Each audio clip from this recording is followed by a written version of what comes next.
검찰총장 윤석열 총장의 장모가 소환됐습니다. 어제 서울중앙지검 윤석열 총장의 장모 최모 씨를 소환한 후 12시간 조사를 했습니다.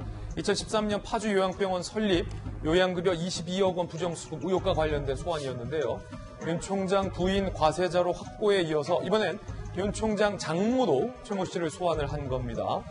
윤 총장과 관련된 수사도 속도전을 띄고 있는 양상입니다. 윤태구 실장님, 이것은 또 다른 결이죠. 검찰이 한쪽에서는 이제 탈원전 수사, 그런데 중앙지검을 중심으로는 윤석열 총장의 아내와 장모에 대한 수사. 이게 우리나라 검찰이 비판 많이 받았지 않습니까? 예. 근데 참 요즘 같은 풍경을 본 건 처음인 것 같아요. 이 무슨 말씀 드리려면요. 미국은 그 주 검사장을 선거로 뽑아요. 예. 그러니까 뭐 뉴욕주 검사장 같은 경우에 성향이 좀 이렇고, 뭐 텍사스주 검사장 같은 경우 성향이 좀 이렇고, 뭐 공화당, 민주당 이런 식으로 가는데 우리나라는 아니지 않습니까? 그래서 검사 독립체 원칙이라는 게 있는 거잖아요. 근데 이게 이 동네는 저쪽 편, 저 동네는 저쪽 편 해가지고 막 응원하고 박수하고. 요즘 뉴스 꽤나 보시는 분들이 이 사건이 어디에 배당됐는데 저기 부장검사가 뭐 이게 족보가 어떻게 되고 어떻게 되고, 대한민국에서 검찰총장 이름도 잘 몰랐는데 검사장 이름을 넘어서 가지고 이제 무슨 부장검사, 주임검사 이름까지 알아야 되는 세상이냐. 이것이 검찰개혁이 진짜 잘 모르겠고, 이게 뭐 윤석열이 나가고 추미애가 나가서 해결될 문제가 아닌 것 같아요. 기본적으로 검찰에다 넘기는 게 너무 많아요. 예를 들어가지고 지금 이제 환경단체라든지 아까 양이원영 의원도 나왔지만 감사원을 막 비판하고 있지 않습니까? 그 중에 이제 어떤 환경단체는 감사원장을 직권남용 혐의로 또 검찰 고발했더라고요. 그럼 거기는 이제 대전지검은 저쪽 편으로 보이니까 중앙지검에다가 이제 넘겨달라고 할 건지, 이게 이렇게 계속 오래 가서는 안 된다고 봅니다.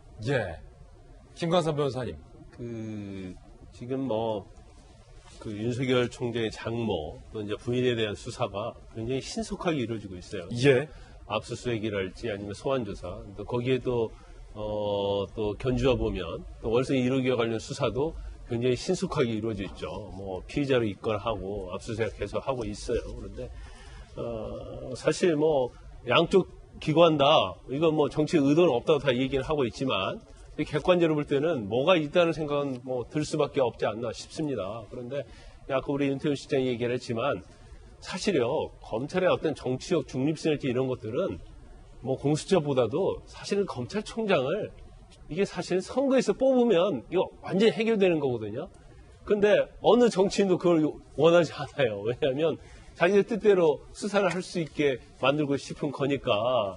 그래서 사실은 이 문제는 지금 이런 형국이 이제 어디까지 갈 것인가 굉장히 중요한 거 아니겠습니까? 그래서 참 어떻게 보면 뭐 편이 나눠져 있고 검찰에 또 뭐 이쪽 편이냐 저쪽 편이냐 뭐 이런 상황이 이게 언제까지 갈지 모르겠어요. 그러나 결과적으로 중요한 것은 검찰의 정치적 중립성과 독립성에 대해서는 모든 정권이 얘기를 하고 있지만 누구도 원하지 않는 것이 아닌가, 그런 의구심을 할 수밖에 없는 거거든요. 공수처 만들면 검찰의 정치적 중립과 독립성에서 벗어날 것 같지만 지금 여당 한번 봐봐요. 문제만 있으면 검찰 보고 수사하라고 하잖아요. 그 검경 수사권 조정한다고 해서 그 수사의 권한을 대폭 축소하는 게 검찰 개혁의 가장 중요한 부분인데, 뭐 문제만 있으면 다 검찰 보고 수사하라고 그래요. 그럼 검찰 보고 수사하라 할 때도 이쪽 내 편 저 편을 가려서 내 편 쪽에 수사를 하게 하려는, 굉장히 이게 아이러니컬한 거죠. 사실. 패널들의 개인적 견해 들어봤습니다.